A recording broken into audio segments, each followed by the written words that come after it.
चतुर्भुजो जगन्नाथः कण्ठशोभितकौस्तुभः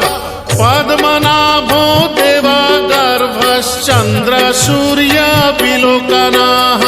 जगन्नाथो लोकनाथो नीलाद्रीशः परो हरिः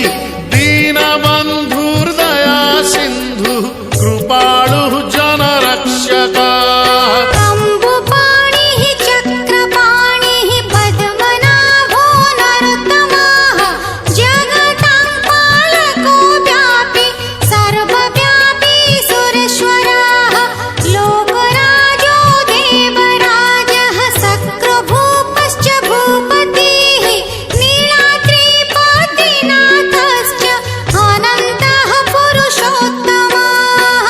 क्षोभ्यायः कल्पतरुः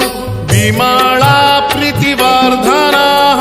बलभद्रो वासुदेवो माधवो मधुसूदनः दैत्यरिः पुण्डरीकाक्षो